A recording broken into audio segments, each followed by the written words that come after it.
Nouveau massacre en Algérie dans des hameaux proches d'Alger. Certains témoignages font état de plus de 200 morts. En France, légère baisse du chômage en juillet après 2 mois de forte hausse. La polémique sur la présence de pesticides dans l'eau du robinet relancée par le magazine Que Choisir.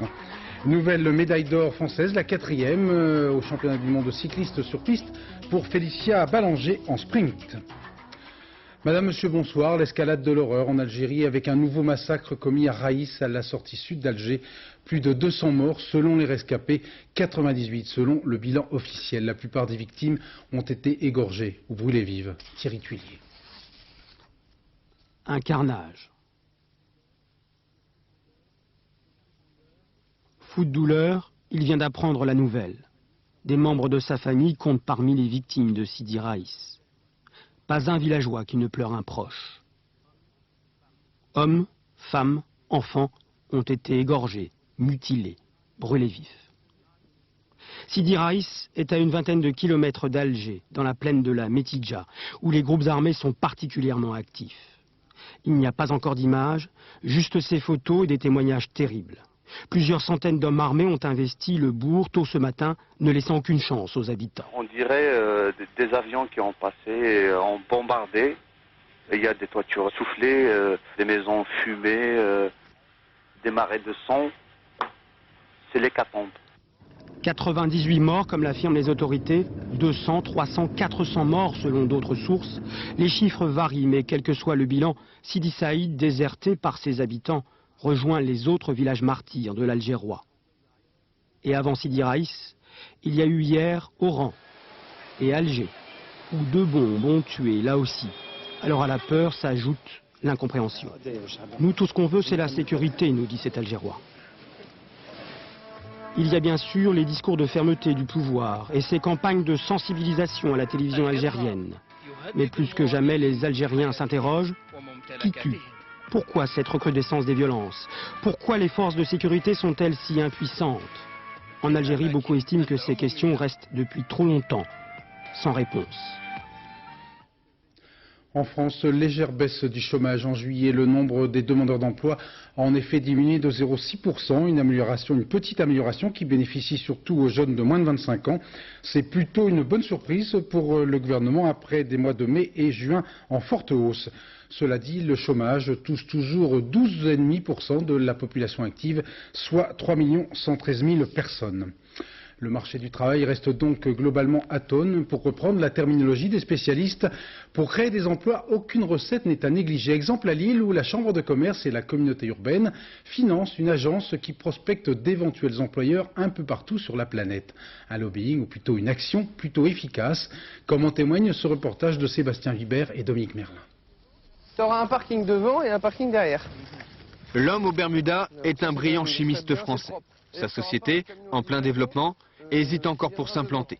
Ici, à Lille ou à Seattle, États-Unis.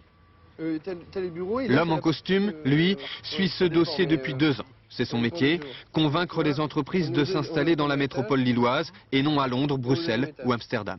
Nos concurrents savent exactement ce qu'on fait parce que parfois, j'ai déjà été en rendez-vous avec des entreprises aux États-Unis et les Hollandais leur téléphonaient au même moment. Et là, la pression monte, c'est clair. En fait, j'ai un très bon contact à Boston, qui est un ami personnel. Je sais pas si... Premier atout de Thierry Mabille, son réseau d'informateurs, une centaine dans le monde, qui le prévient du moindre projet de déménagement d'entreprise. Information capitale et confidentielle. Autre réseau plus officieux, les amis haut placés. Maintenant, le lobbying, c'est plus du poker menteur, c'est justement technique. C'est-à-dire qu'il faut être tout le temps technique. C'est pas uniquement parce qu'on a un bon copain avec lequel on a fait ses études et qui se retrouve conseiller à Matignon qu'on va gagner le dossier. Thierry Mabille passe aussi beaucoup de temps avec les sociétés qu'il a aidé à s'installer. Celle-ci, d'origine américaine, est là depuis 2 mois. Elle a créé 4 emplois et bientôt 20 autres. Thierry nous a donné tous les contacts auprès des compagnies financières, auprès des banques, des avocats, et aussi pour embaucher du personnel et le former. Je suis à sa disposition pour l'aider, et comme ça, il m'a déjà aidé. On a fait un séminaire à Cleveland il y a 1 mois où il a parlé de Lille en disant « moi je suis américain, je me suis implanté là et je suis content du service de la PIM et je suis content surtout de la métropole lilloise comme emplacement en Europe ». Depuis 8 ans, Thierry Mabille et ses confrères de l'agence ont attiré en moyenne 35 entreprises chaque année, soit au total, par an, plusieurs centaines de nouveaux emplois. 2 jours après le président de la République, le Premier ministre s'est à son tour exprimé aujourd'hui devant l'ensemble des ambassadeurs de France, réunis actuellement à Paris. L'occasion pour Lionel Jospin de confirmer l'harmonie existante entre les deux acteurs de la cohabitation, au moins dans le domaine de la politique étrangère et notamment européenne. Après Jacques Chirac, Lionel Jospin a en effet confirmé le respect du calendrier prévu sur la mise en service de l'euro. Le gouvernement français sera au rendez-vous de la monnaie unique le 1er janvier 1999, dans le respect du traité. Comme le ministre de l'économie, des finances et de l'industrie, je suis convaincu que faire l'euro permettra à l'Europe de retrouver sa souveraineté monétaire, d'améliorer l'efficacité des politiques économiques, y compris dans le domaine de l'emploi, et de rééquilibrer les rapports de force entre les grands blocs de puissance. Telle est en tout cas ma conception de l'UE. Dimanche, le Premier ministre va retrouver les dirigeants et les militants du Parti socialiste réunis actuellement depuis aujourd'hui en université d'été à La Rochelle. Les premières retrouvailles du Parti de la Rose depuis sa victoire aux législatives. Sur place, Guylaine Chenu, Hervé Potsou. Heureux les socialistes. Ils devaient se retrouver ici comme militants de l'opposition et les voilà au pouvoir. Heureux mais surpris. À la dernière minute, il leur a fallu revoir tout le programme de travail et c'est à François Hollande, le nouveau chef du parti, qu'il revient de définir le rôle du PS. Ce parti socialiste, il est conscient de la tâche qui est la sienne, d'aider le gouvernement à réussir pour les Français et en même temps, il n'a pas envie de disparaître parce que nous sommes aux responsabilités. Au contraire, il a envie d'exister. Exister, justement, c'est bien l'intention des jeunes militants socialistes. Premières interrogations après 3 mois de pouvoir et premiers doutes. Par exemple, sur le choix de ne pas abroger les lois Pasqua-Debré ou la fermeture de l'usine Renault-Villevorde. A-t-on vraiment tenu nos engagements ? Je pense notamment, et ça j'aimerais bien que tu répondes sur la question de Villevorde, nous on ne souhaite pas être déçus, mais au-delà on ne souhaite pas décevoir ceux aux côtés de qui on s'est mobilisé. Dans la salle des aînés, les débats sont plus feutrés. On se promet d'être vigilant à l'égard du gouvernement. On murmure quelques critiques, mais à la veille de la rentrée, on collectionne encore les bonnes intentions. Nous n'avons plus le droit, et la droite l'a montré, d'être divisés, de régler nos comptes et de considérer que le pouvoir, ce n'est qu'un enjeu personnel. Agir très vite, aider le gouvernement à réussir, mais ni Godillot, ni guérilla, un parti qui travaille.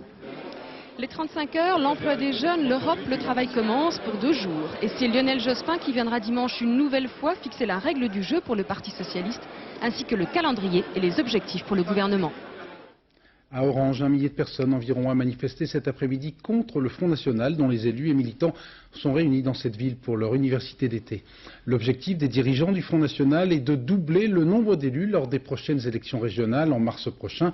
Le FN espère également contrôler la région PACA, Provence-Alpes-Côte d'Azur. Sur place, Michael Darmon, Patrick Desmuy. L'université d'été n'est pas le temps le plus fort de la vie du Front National. Devant de nombreux militants, souvent âgés, c'est un peu le devoir de vacances des responsables du parti.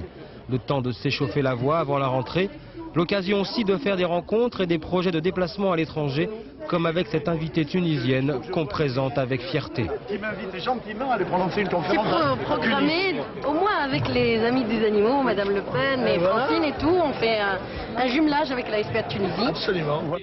De son côté, pour cette dernière journée à Orange, Bruno Maigret devait parler politique. Le délégué général a dressé le bilan de la gestion du Front National à Vitrolles, puis il a critiqué les mesures du gouvernement, notamment sur l'emploi.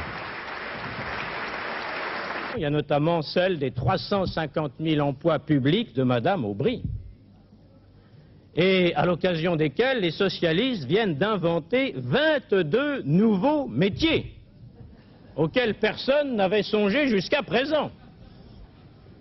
C'est le catalogue loufoque du grand magasin Aubry-Colleur d'emploi. Et pendant que Bruno Maigret s'essaye au jeu de mots, la gauche associative défile dans un quartier de la ville. Ici, le souvenir des manifestations de Strasbourg au printemps dernier est encore vivace. Les citoyens ont bien compris qu'il faut brouiller le discours du Front National. Et quand ils font une université d'été ou un congrès, il n'est pas question de leur laisser uniquement le terrain. Contrairement à Strasbourg, Jean-Marie Le Pen ne se soucie pas des manifestants, il s'inquiète plutôt de la suite du programme. Il y a atelier maintenant? Non. Non, c'est l'heure de la rencontre avec les journalistes pour parler de la préparation des élections régionales. Maintenant, nous sommes tout prêts à parler avec les uns ou les autres, soit avec des individus, soit avec des groupes d'individus. Nous ne rejetons pas la conversion, au contraire.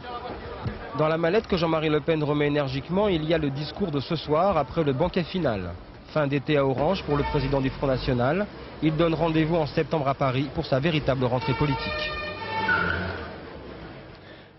Le dicton fiscal du jour, à la Sainte-Sabine, le ministère du Budget turbine.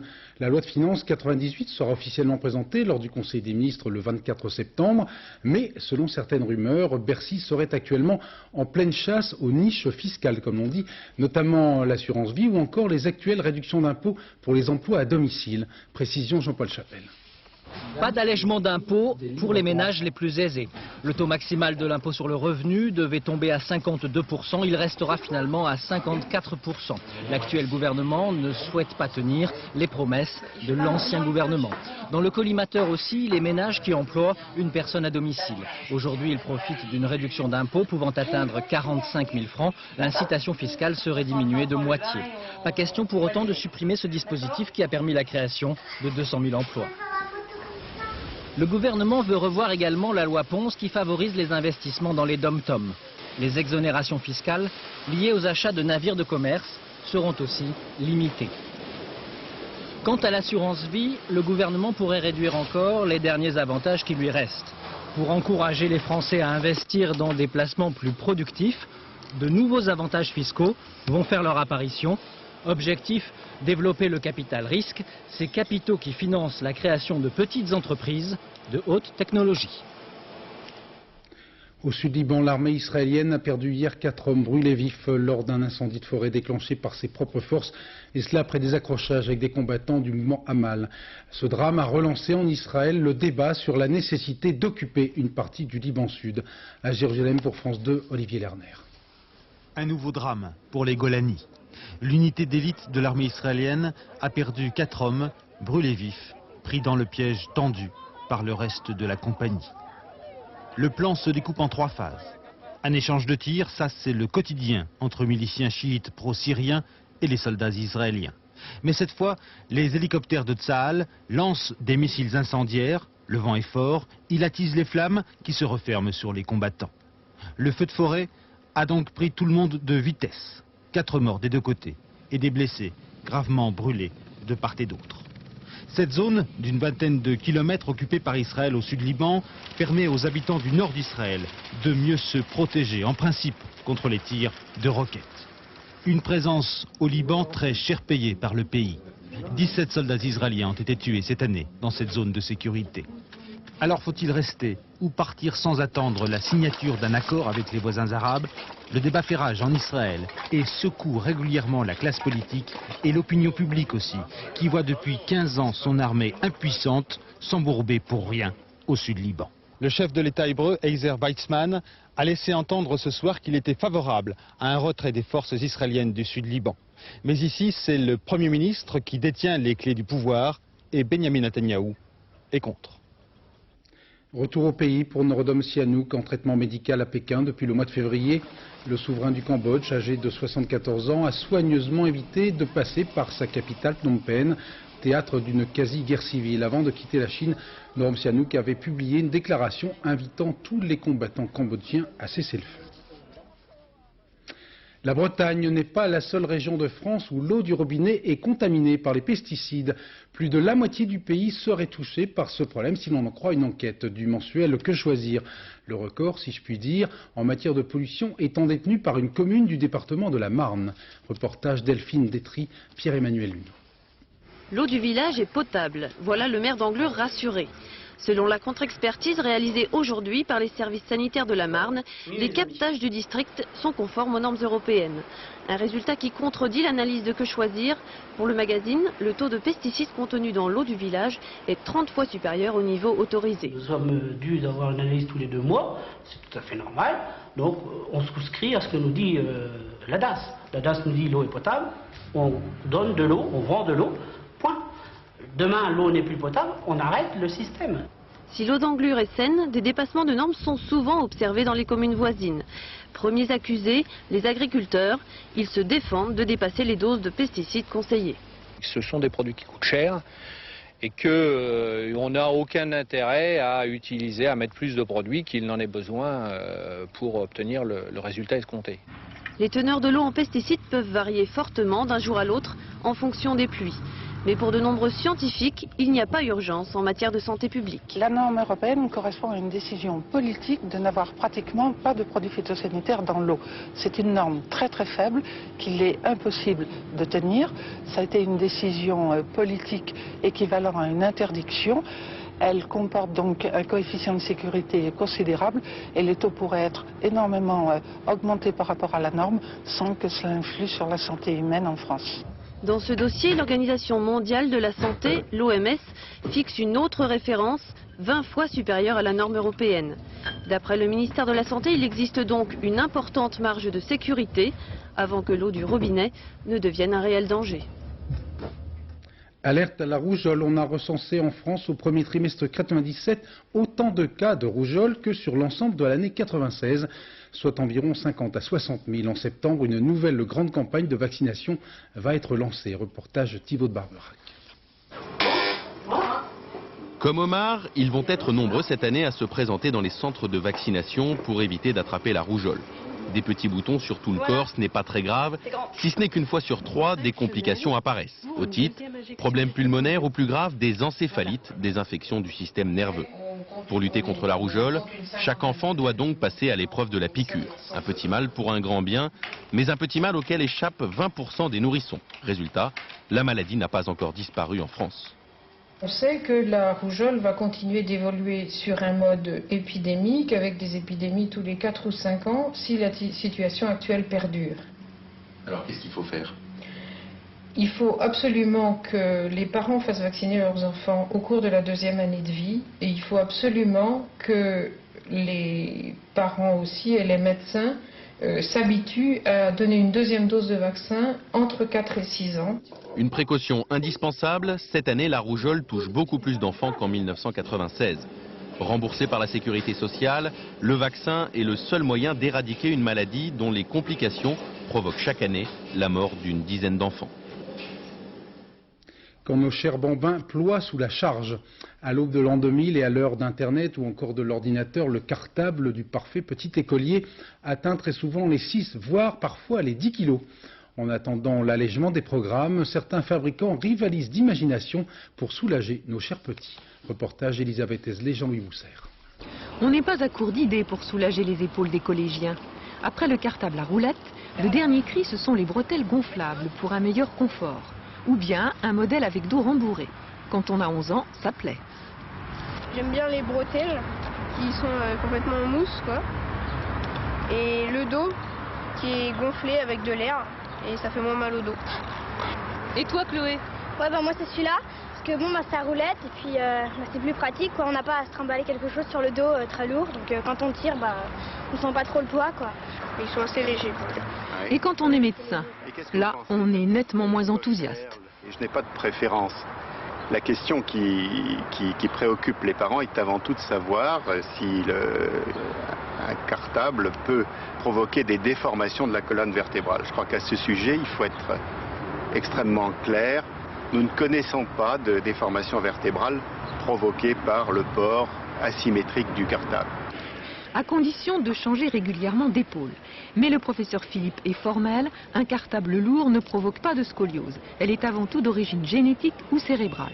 Que cela n'empêche pas d'alléger les cartables, ce sont les muscles du dos qui souffrent et ça fatigue les enfants.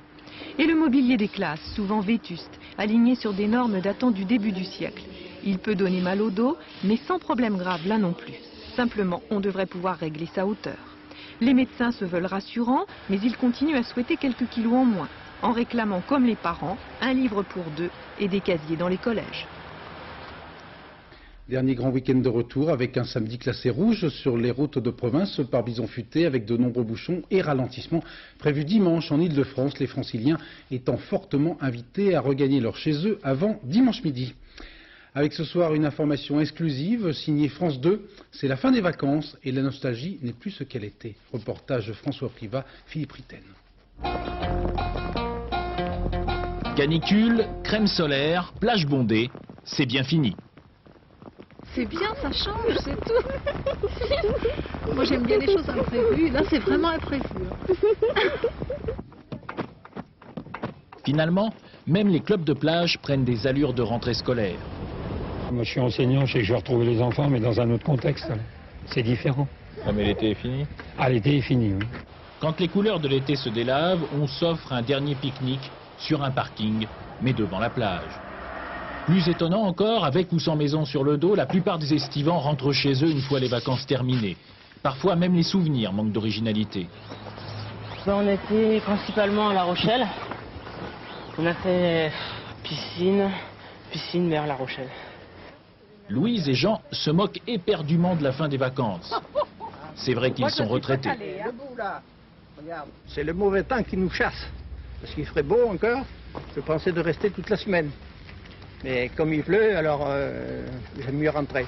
On rentre à la maison tranquille maintenant. On va retrouver son chez-soi, la grande surface de la maison, la campagne, parce qu'on est de la campagne, et alors tout va bien. Un nageur courageux, inconscient ou tout simplement heureux de profiter de ces derniers instants de vacances en toute intimité. Aux États-Unis, du côté du Pentagone, un certain nombre de galonnés risquent de sentir bientôt le vent du boulet. Un rapport officiel demandé par le Congrès indique en effet que le fameux bombardier furtif B-2 n'est plus furtif du tout en cas de pluie. De quoi agacer les parlementaires et surtout les contribuables américains lorsque l'on sait que cet avion est le plus cher du monde, 3 fois son poids en or. Précision Laurent Boussier. Il est beau, il est grand, il est cher et il aurait dû normalement être invisible aux radars adverses. Conçu en secret sous Ronald Reagan pour faire face à la menace vraie ou supposée de l'Union soviétique, le B-2, bombardier furtif de l'armée de l'air américaine, se révèle donc aujourd'hui beaucoup moins discret que prévu, surtout quand il pleut ou quand il fait trop froid. C'est un rapport du General Accounting Office, l'équivalent outre-Atlantique de la Cour des comptes, qui révèle ces défaillances. Ce bombardier furtif a besoin de très beau temps pour rester furtif. Ce sont les matériaux composites et surtout les revêtements spéciaux censés absorber les ondes radar au lieu de les réfléchir qui se dégraderaient rapidement sous l'effet de la pluie. Leur performance se dégrade vis-à-vis de la furtivité, ils deviennent donc moins absorbants, ce qui nuit à l'efficacité de la mission et peut même à la limite l'annuler. Le B-2 sera donc passé en moins de 15 ans du statut d'avion du futur à celui de bombardier déjà technologiquement dépassé. Mais pour le contribuable américain, la facture, elle non plus, n'est pas discrète. 12 milliards de francs l'exemplaire, l'équivalent de la construction du porte-avions Charles de Gaulle. Quant aux militaires qui disposent déjà d'une quinzaine de ces bijoux, ils n'ont plus qu'à espérer du beau temps si un jour la guerre éclate. Au sud de l'océan Pacifique, la marine chilienne a formellement identifié la coque retournée du bateau de Guerrero, ce skipper canadien disparu en janvier dernier lors du Vendée Globe. Aujourd'hui, les photos ont été rendues publiques. Christophe Duchiron. Ces photos sont tirées d'un film de la marine chilienne. Elles datent du 18 juillet dernier et l'examen de ces photos ne souffre d'aucune ambiguïté. Cette embarcation coque retournée avec sa quille au vent, c'est bien le bateau du Canadien Jerry Roof dont on n'a vu plus de nouvelles depuis le début de cette année. Dernière position connue du bateau le 8 janvier. Et depuis cette date, plus rien. 2 concurrents du Vendée Globe s'étaient déroutés, mais la tempête était telle qu'ils avaient dû renoncer. Plus tard, la marine chilienne a envoyé un avion en reconnaissance sans résultat. Aujourd'hui, les proches du skipper canadien sont prêts à tout mettre en œuvre pour récupérer le bateau au large des côtes chiliennes. La meilleure solution, c'est de relancer des recherches aériennes. Et nous sommes prêts, donc, dans la limite bien sûr du raisonnable, à financer ces recherches. Donc une fois que ces opérations sont lancées, nous, de notre côté, on continue à mettre sur pied une équipe technique qui sera prête à descendre à Punta Arenas dès que le bateau sera localisé, pour tout faire pour ramener ce bateau à Punta Arenas. Il va sans dire que personne désormais n'a plus l'espoir de retrouver Jerry Roof vivant. Mais en récupérant l'épave de son bateau, on en saura sans doute plus sur les causes de sa disparition. Pour l'instant, les photos gardent encore une part de leur mystère. Au championnat du monde de cyclisme sur piste qui se déroule actuellement en Australie, Félicia Ballanger a ajouté une 4e médaille d'or au tableau d'honneur du cyclisme français.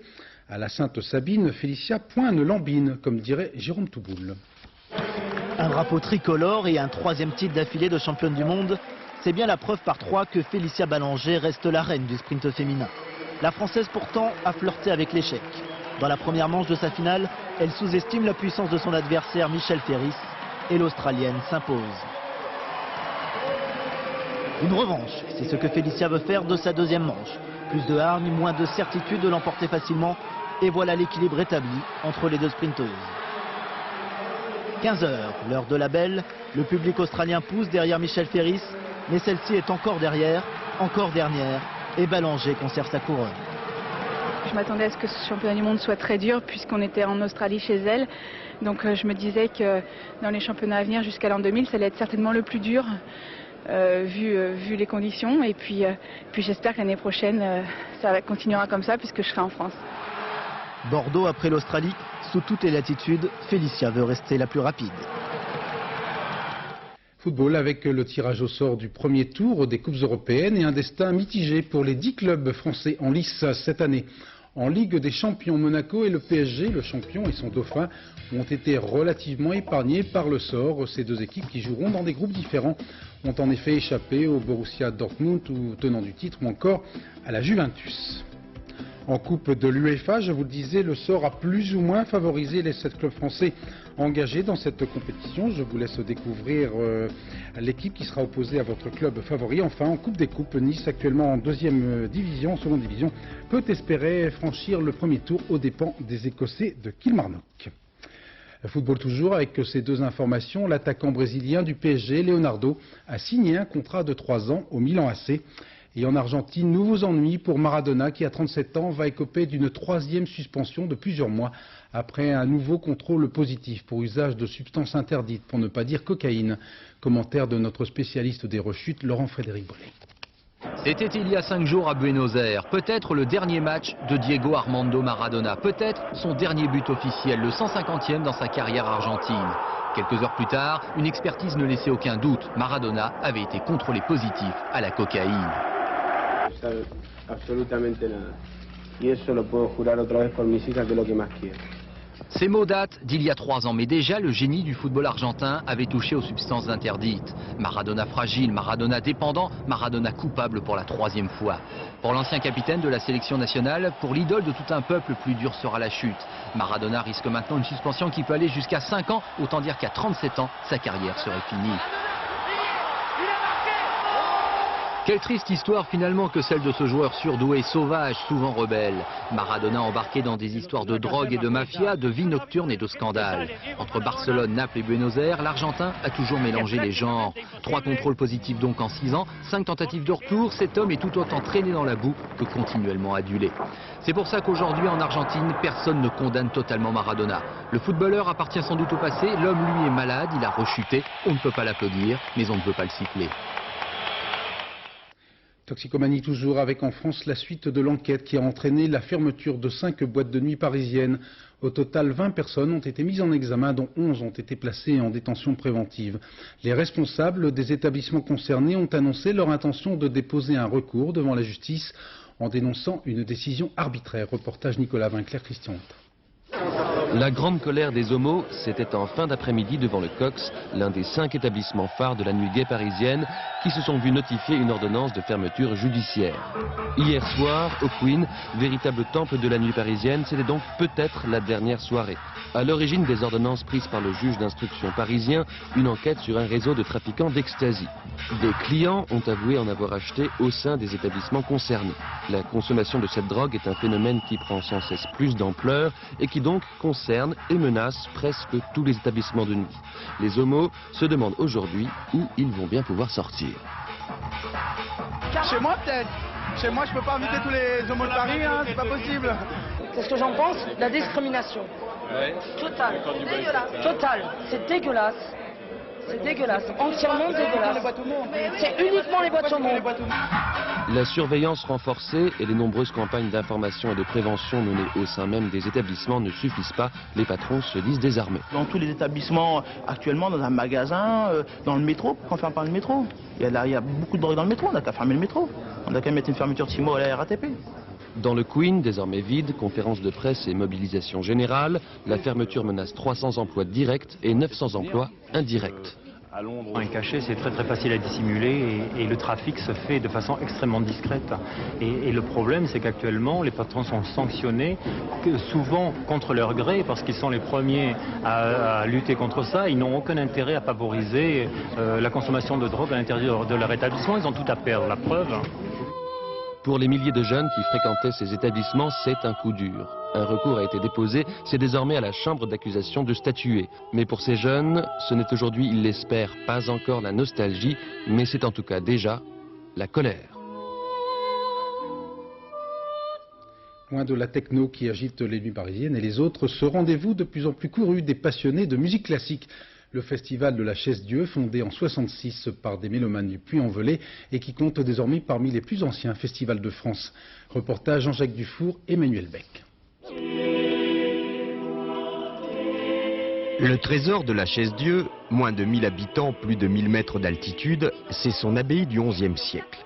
Elle attire les touristes comme le miel les abeilles. Derrière vous, dans le mausolée que vous voyez en marbre blanc et Et noir. sur ce rude plateau granitique, les touristes, c'est une aubaine. Vous l'avez trouvé jolie cette abbaye? C'est super, c'est super.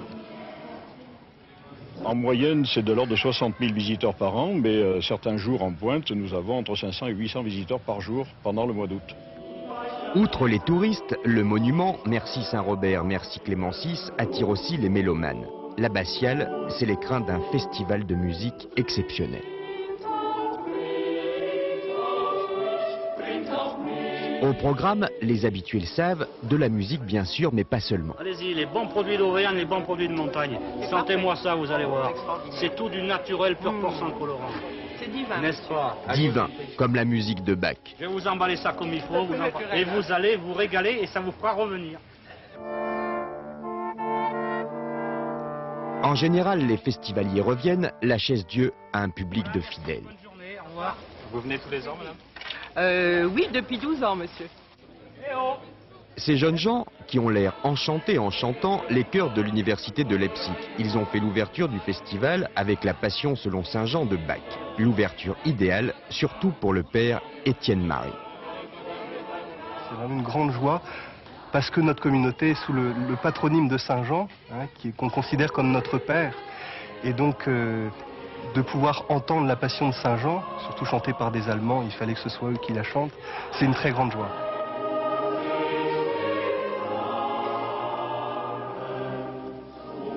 Bach, Beethoven ou Charpentier, chaque année la manifestation attire plus de 25 000 spectateurs. À quoi vous attribuez le succès de ce festival dans un endroit difficilement accessible? Je crois que c'est dû au fait que c'est à la Chaise-Dieu, et peut-être qu'à la Chaise-Dieu, il se passe des choses intéressantes sur la scène. Le public se déplace, il vient ici parce qu'il est bien.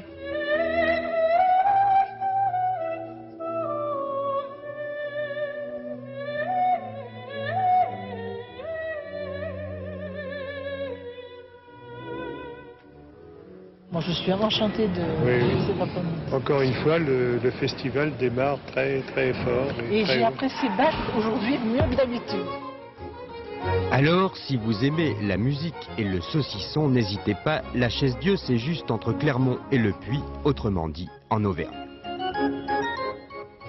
Je vous propose maintenant de terminer ce journal avec les préparatifs de ce qui constitue sans doute l'un des paris les plus fous jamais tentés. L'année prochaine, un parachutiste français, Michel Fournier, un colonel à la retraite de 53 ans, va se faire larguer à 45 000 mètres d'altitude pour la plus vertigineuse des chutes libres. Romuald de Bonan et Hervé Pozzo ont suivi son entraînement. Michel Fournier a un surnom, l'homme météorite. Dans quelques mois, il tombera ainsi, mais d'une altitude de 45 km en franchissant le mur du son. 6 minutes 32 chutes. Jamais un être humain en chute libre n'aura atteint sa vitesse, près de 1800 km/h dans les premières secondes du saut. Il ouvrira son parachute seulement à 1000 mètres du sol. C'est une technique, c'est progressif, je m'entraîne en caisson. C'est pas une idée qui est lancée comme ça à boule pour point, c'est une très grosse préparation effectivement pour un saut. Pour grimper à 45 000 mètres et pulvériser le record russe, impossible d'utiliser les avions qui volent beaucoup trop bas.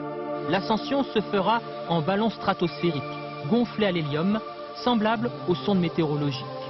Et sous le ballon, une nacelle pressurisée, un ensemble haut comme la tour Eiffel qui devrait mettre 2h30 pour atteindre la haute stratosphère à moins 60 degrés, zone où la pression est quasiment nulle. La clé de la réussite, la nacelle, véritable capsule spatiale fabriquée à côté du lanceur Ariane et mise au point par une petite entreprise du Lyonnais qui ne laisse rien au hasard. Notre sujet, je dirais, qui est un petit peu idiot, enfin, qui est un peu élémentaire, c'est d'être sûr que la porte s'ouvre quand il va vouloir ouvrir la porte. Voilà. Que la cabine se soit bien dépressurisée et que la porte s'ouvre quand il va vouloir ouvrir la porte. Un pari fou qui pourrait faire avancer la science. Depuis 15 ans, l'Europe et les États-Unis mènent des recherches. L'enjeu, la survie des spationautes en grande altitude. Si les passagers de Challenger avaient eu un moyen de sauvetage individuel, avaient pu s'éjecter et sauter en parachute de 40 km, c'est à peu près l'altitude de l'accident, ils s'en seraient tirés.